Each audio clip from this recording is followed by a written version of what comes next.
Hello everyone, welcome back to the channel. मेरा नाम है शिखा और आज हम करेंगे अपनी 12th की फिजिकल एजुकेशन का chapter number 2 which is children and women in sport. बहुत इजी चैप्टर है, जल्दी से और फुल डिटेल में ये चैप्टर हमारा कंप्लीट हो जाएगा। ये जो नोट्स की पीडीएफ है इसके अंदर मैंने इंपॉर्टेंट क्वेश्चन एंड नोट्स तो ऑलरेडी हैं एम्बेड कर दिए हैं। तो ये कंबाइंड पीडीएफ आपको कहाँ मिलेगी? टेलीग्राम पर, जिसके लिंक डिस्क्रिप्शन बॉक्स में, ठीक है। तो ये डाउनलोड कर लेना आप। और साथ ही साथ अगर आपको कोई भी डाउट है तो आप मुझे इंस्टाग्राम पे फॉलो करके डीएम कर सकते हैं। I will reply. And secondly वहीं पर आपको चैनल से रिलेटेड नोट्स मिलेंगे। So make sure you follow on both the platform. Link is in the description box, ठीक है। तो बिना किसी देरी के हम इस चैप्टर को स्टार्ट करते हैं, children and women in sports में, ठीक है। तो लेटेस्ट सिलेबस के हिसाब से ये एक एक चीज़ ऐड करी हुई है WHO की तरफ से। WHO क्या होता है? वर्ल्ड हेल्थ ऑर्गेनाइजेशन, जो कि हमें हेल्थ से रिलेटेड अपडेट्स देती रहती है। तो उन्होंने, उस ऑर्गेनाइजेशन ने कुछ एक्सरसाइज की गाइडलाइंस जारी करी हैं डिफरेंट एज ग्रुप से लेकर। तो वो कौन कौन सी है वो हमें बतानी है, ठीक है। ताकि उन्होंने क्यों पब्लिसाइज़ की है एक्सरसाइज, ताकि हमारी हेल्थ जो है वो अच्छे से मेंटेन रहे, हमें कोई घातक बीमारी ना लगे, जैसे ओबेसिटी, डायबिटीज़, हार्ट डिसीज़। तो जैसे अगर कोई बच्चा या एडोलेसेंट है 5 से 17 साल की उम्र में, उन्हें कम से भी कम 60 मिनट डेली एक्सरसाइज करनी चाहिए, मॉडरेट टू विजरस इंटेंसिटी वाली, जैसे कि रनिंग हो गई, स्विमिंग हो गई, साइकिलिंग, स्पोर्ट्स के लिए डांसिंग कर ली। और उनको मसल वाली एक्टिविटीज़ भी करनी चाहिए, कम से कम वीक में 3 बार, जैसे कि पुशअप, स्क्वाट्स, लंजेस, इस तरीके से।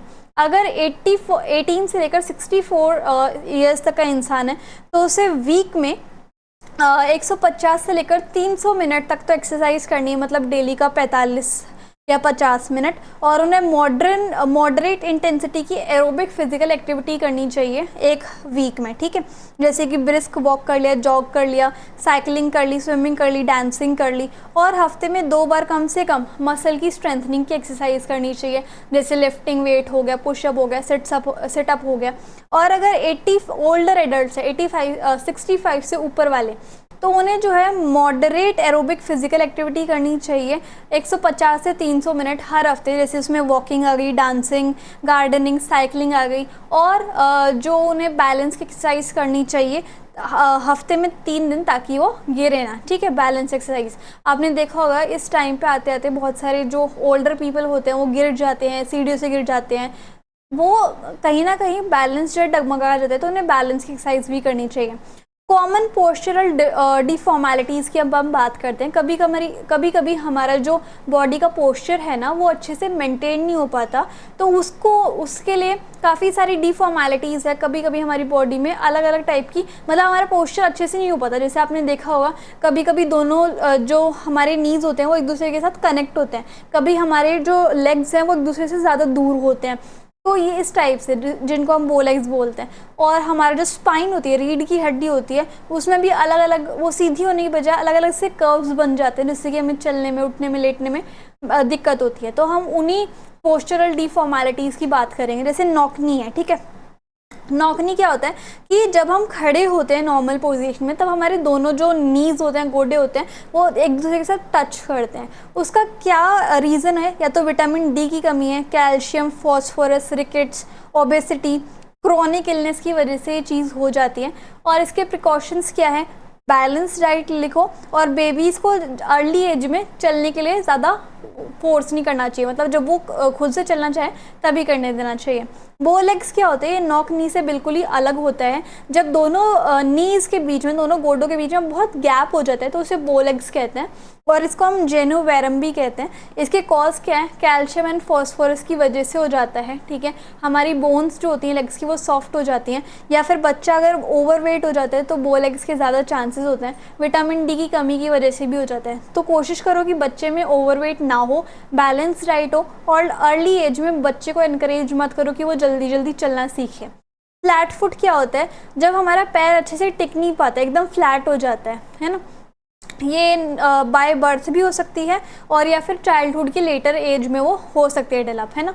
बच्चे अगर भागेंगे तो उनके पैर में दिक्कत आएगी, पेन होगा, उसे फ्लैट फुट बोलते हैं। और उनके फीट जो है उन अच्छे से आर्क नहीं बन पाती है, तो होता है फ्लैट फुट। या तो पैर के मसल्स वीक हैं, या फिर बॉडी का वेट जो है पैर उठा नहीं पा रहे हैं, बॉडी आपकी ज़्यादा इंक्रीज़ कर रही है वेट, या फिर आपके शूज़ अच्छे से आपने लिए नहीं हुए। तो इसके प्रिकॉशंस क्या हैं? एक तो आप शूज़ ढंग की शेप के पहनो, ओबेसिटी यानी कि ज़्यादा मोटापा नहीं होना चाहिए, नंगे पैर मत चलो, बेयरफुट मत चलो। उसके बाद बेबीज़ को अर्ली एज में ज़्यादा वॉक करने के लिए फोर्स नहीं करना चाहिए, और हाई हील शूज़ को आप अवॉइड करो। राउंड शोल्डर क्या होते हैं कि हमारे जो शोल्डर है वो एकदम राउंड हो जाते हैं और ऐसे आगे को झुक जाते हैं। ये कॉजेज़ है या तो हेरिडिटी की वजह से, या फिर हम बेंट पोजीशन में वॉक ज़्यादा कर रहे हैं, ऐसे करके बैठे हुए हैं, खड़े हुए हैं, वॉक कर रहे हैं, प्रॉपर एक्सरसाइज अच्छे से नहीं कर पा रहे हैं, हम टाइट क्लोथ्स पहन रहे हैं। प्रिकॉशंस क्या है? एक तो हमें बहुत टाइट कपड़े नहीं पहनने चाहिए, बेंट पोजीशन में बैठना या खड़ा या वॉक नहीं करना चाहिए, और टाइट फिटिंग क्लोथ्स हमें पहनने चाहिए। अब जो हमारी रीढ़ की हड्डी है उसका कर्व अलग अलग होने लग जाते हैं। 3 टाइप के रीढ़ की हड्डी की डिफॉर्मेलिटीज़ हैं, जिसको हम स्पाइनल डिफॉर्मेलिटीज़ कहते हैं, और वो कौन सी है? काइपोसिस, लॉर्डोसिस, स्कोलियोसिस। अब काइपोसिस क्या होता है? Increase in backward curve. अब जो बैकवर्ड कर्व है वो ज़्यादा इंक्रीज हो जाता है, जैसे कर्व जो है वो कुछ ज़्यादा इंक्रीज़ कर गया, तो वो होता है काइपोसिस। ठीक है, इसमें क्या होता है, इससे किस वजह से होता है? या तो माल न्यूट्रिशन है, कोई बीमारी है, और क्राउडेड एरिया में अगर आप क्राउडेड एरिया में ज़्यादा रहते हो, तो पॉल्यूटेड एयर है, एक्सरसाइज नहीं करते हो, या शोल्डर पे आप ज़्यादा वज़न उठा लेते हो। प्रिकॉशन क्या है? बैठते वक्त, खड़े होते वक्त, वॉक करते वक्त अच्छे से पोस्चर को मेंटेन करो। लॉर्डोसिस क्या होता है? स्पाइन का इनवर्ड कल्टीवेचर ज़्यादा हो जाना, मतलब ज़्यादा अंदर की साइड हो जाती है स्पाइन, तो हमें खड़े होने में, वॉक करने में ज़्यादा दिक्कत आती है। ठीक है, इसके भी कॉजेज़ क्या हैं? Imbalance diet, improper development of muscles अच्छे से डेवलप नहीं हो पाते, और इम्बैलेंस डाइट होती है, ओबेसिटी होती है, इस वजह से। प्रिकॉशंस क्या हैं? बैलेंस डाइट लेनी चाहिए, ओबेसिटी नहीं होनी चाहिए, और हमें अच्छे से स्ट्रेट होके बॉडी को स्ट्रेट होना चाहिए जब भी हम वज़न उठाते हैं। तो ठीक है, अब हम एक बार इसकी पिक्चर देख लेते हैं काइपोसिस एंड लॉर्डोसिस की। ये देखो, इसके अंदर सारी पिक्चर्स हैं। नॉर्मल में आपकी नॉर्मल रहती है, लॉर्डोसिस में ऐसे इनवर्ड कर्व होता है, काइपोसिस में ऐसे आउटवर्ड कर्व ज़्यादा होता है, और स्कोलियोसिस में ऐसे एस शेप आ जाता है, इस तरीके से। तो इससे आपको ज़्यादा क्लियर हो गया होगा। तो ये आपके कुछ पिक्चर्स थी जो मैंने आपको दिखाया। स्कोलियोसिस में क्या होता है? इसमें आपका एबनॉर्मल कर्व ऑफ स्पाइन हो जाता है, एस शेप हम इसको बेसिकली कह देते हैं। ठीक है, ये होती है स्कोलियोसिस। इसमें क्या होता है? जॉइंट में डिसीज़ हो जाती है, अगर इसकी वजह से ये स्कोलियोसिस होता है, जॉइंट में डिसीज़ हो जाती है, अच्छे से लेग्स डेवलप नहीं हो पाते, इन्फेंटाइल पेरियोसिस आ जाता है, पैरालिसिस आ जाता है, जब मतलब हम इन्फेंट होते तो लकवा हो गया, रिकेट्स हो गए, हमने हैवी लोड उठा लिया शोल्डर पे, हमारा रॉन्ग पोस्चर है, इस वजह से ये जो है हो जाता है। इसके प्रिकॉशंस क्या है? हमें बैलेंस डाइट लेनी चाहिए, बेंडिंग पोजीशन को अवॉइड करना चाहिए, हैवी वेट को कैरी करना चाहिए। ठीक है, इस तरीके से। अब इसको हमें बचाना कैसे चाहिए? देखो, सबसे पहले नॉक नीज, अगर नॉक नीज है तो हॉर्स राइड कर लो, दोनों गोडों के बीच में पिलो रख लो, वॉकिंग कैलिपर्स का यूज़ कर लो, वॉकिंग कैलिपर्स यूज़ कर लो। ये देखो, इस तरीके से आपको इमेज दिख रही होगी, इसमें इस टाइप के हम यूज़ कर सकते हैं अगर हमारे नॉक नीज है तो। और हमें पद्मासन एंड गोमुखासन करने चाहिए इसमें, नॉक नीज में। बो लेग्स देखो, एक तो हमें टोज को इनवर्ड बेंड करके वॉक करना चाहिए, गौरडासना, अर्धचक्रासना और अर्धमातेस्यंद्राना हमें परफॉर्म करना चाहिए। फीट के इनर एज पे हमें वॉक करना चाहिए, और हमें फीट को ज्वाइन करके सीधा खड़ा होना चाहिए। फ्लैट फुट है तो रस्सी कूदो, और टोज़ के ऊपर जंप करो, अच्छे से खड़े हो, हील्स के ऊपर बैठो, और उसके बाद टोज़ के ऊपर वॉक करो। इस तरीके से आपका फ्लैट फुट ठीक हो जाएगा।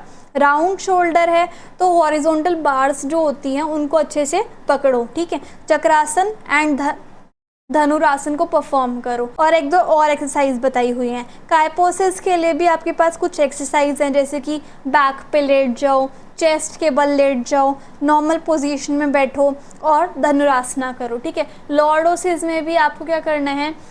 पेट के नीचे या फिर एब्डोमेन के नीचे हाथ लगा के आपको प्रॉन पोजीशन में लेटना है, अपने नीज को फॉरवर्ड बेंड करना है, इस तरीके से। ठीक है, चेयर पे बैठना है, फीट को दूर कर करके, और हलासन आपको रेगुलरली परफॉर्म करना है। स्कोलियोसिस पे आपको नॉर्मल पोजीशन में लेटना है, उसके बाद फीट के ऊपर ही सीधे खड़े रहना है, इस तरीके से, ठीक है।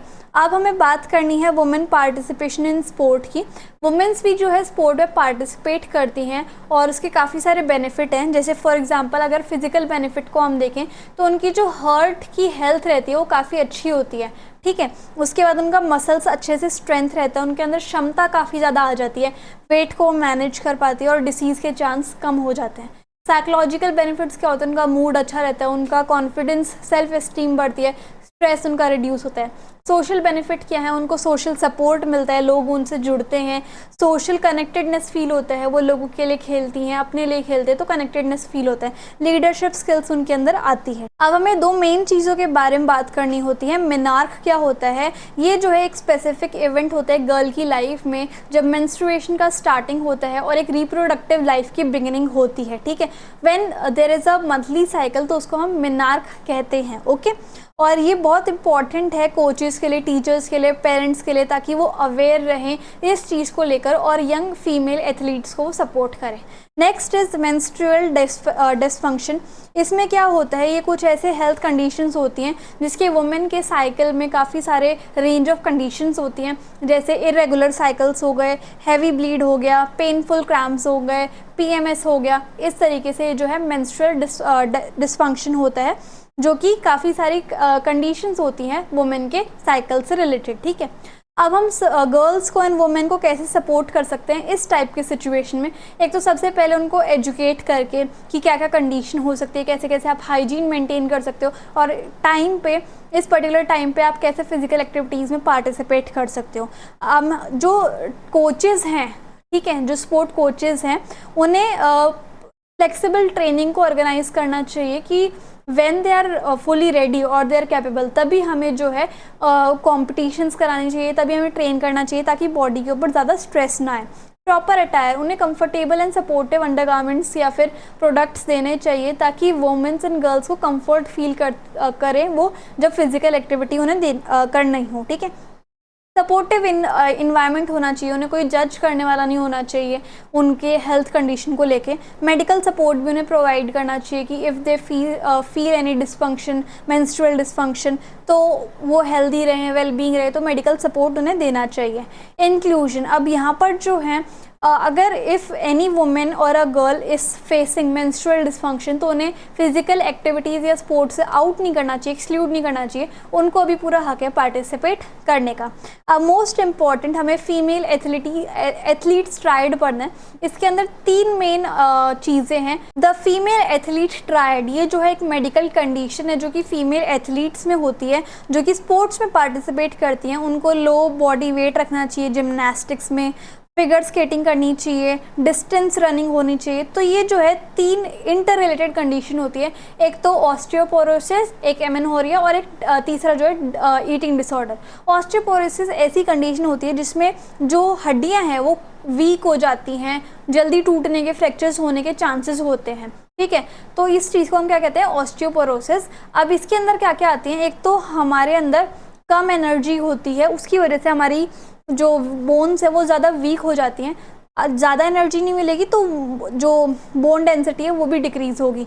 एक हमारा ईस्ट्रोजन लेवल जो है, जो कि फीमेल में एक स्पेसिफिक हार्मोन होता है, वो हमारी बोन हेल्थ के लिए बहुत इंपॉर्टेंट होता है। अगर वही लो होगा तो बोन भी कमज़ोर होंगी। ओवर ट्रेनिंग अगर हमने कर ली तब भी हमारी जो बोन है वो डेंसिटी कम हो जाती है।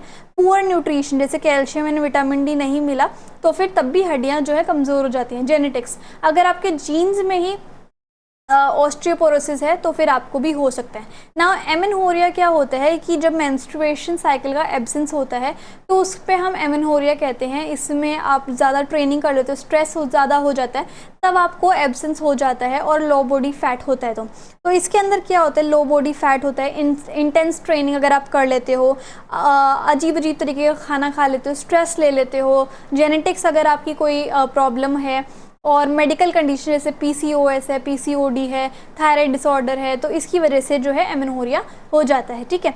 नेक्स्ट इज आपका ईटिंग डिसऑर्डर। ईटिंग डिसऑर्डर में क्या होता है, ईटिंग डिसऑर्डर बेसिकली दो टाइप का होता है। सबसे पहला जो है वो है, देखो यहाँ पे लिखा हुआ है, एनोरेक्सिया नर्वोसा, और दूसरा होता है ब्यूलिमिया नर्वोसा। फर्स्ट वाले में क्या होता है कि जब एक फ़ीमेल को बहुत डर होता है कि उसे बहुत ज़्यादा वेट गेन हो जाएगा और रातों-रातों में ही काफ़ी ज़्यादा हो जाएगा। एक्चुअल में ऐसा होता नहीं है, बट उसका ज़्यादा वेट गेन हो जाता है रात-रात में ही, तो बहुत कम खाने लग जाती हैं, कुछ ही फूड खाती हैं, ज़्यादा एक्सरसाइज़ करती हैं, मतलब कम खाना और बहुत ज़्यादा एक्सरसाइज़ करना ताकि उनका वेट लूज़ हो जाए, क्योंकि उन्हें डर रहता है कि उनका रात-रात में ही वेट बढ़ जाएगा। जैसे कि अभी हमने देखा भी है, विनेश फोगाट का केस जो है, तो उसमें प्रॉब्लम हो जाती है।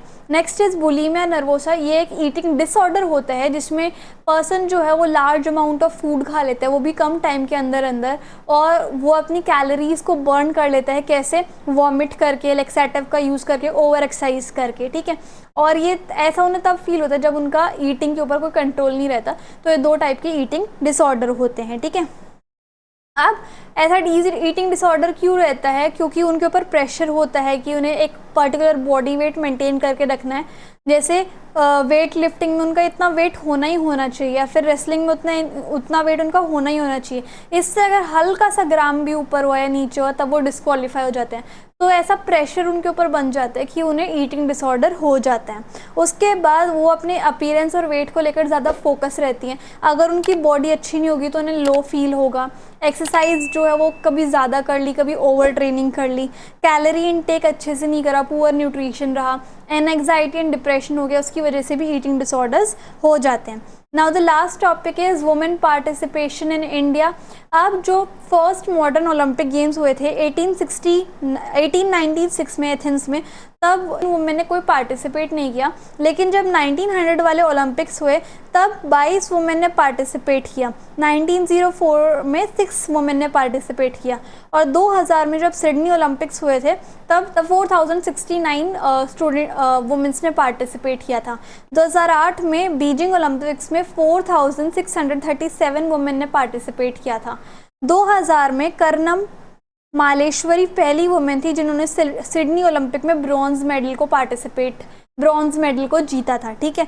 1984 में पीटी उषा ने बहुत अच्छा किया था एथलेटिक्स में। 2012 में सानिया नेहवाल ने और एमसी मैरी कॉम ने ब्रॉन्ज मेडल जीता था। 2016 में रियो ओलंपिक्स में साक्षी मलिक ने ब्रॉन्ज मेडल जीता था, पीवी संधू ने सिल्वर मेडल जीता था और दीपा कर्माकर ने न्यू डायमेंशंस खोले थे जिम्नास्टिक फील्ड में। तो वुमेन की लाइफ जो है वो काफ़ी हद तक चेंज हो रही है और स्पोर्ट्स में उनका पार्टिसिपेशन बहुत हो रहा है। उनके लिए सोशल एनवायरनमेंट अब तो काफ़ी ज़्यादा सपोर्टिंग हो गया है, लोगों ने बहुत सपोर्ट करते हैं, फैमिलीज़ बहुत सपोर्ट करती है वुमेन को फील्ड में आने के लिए, ठीक है, स्पोर्ट्स में पार्टिसिपेट करने के लिए। लेकिन पहले जो था बहुत दिक्कत आती थी, उनके लिए सोशल कल्चर नहीं बन पाता था और अगर कोई वुमेन फैसला करती भी थी कि उन्हें पार्टिसिपेट करना स्पोर्ट्स में तो उन्हें ताने मारे जाते थे, क्रिटिसाइज़ किया जाता था कि तुम्हारी जगह जो है वो किचन में है, तुम उसी जगह को बिलोंग करती हो और तुम स्पोर्ट्स में पार्टिसिपेट करोगी।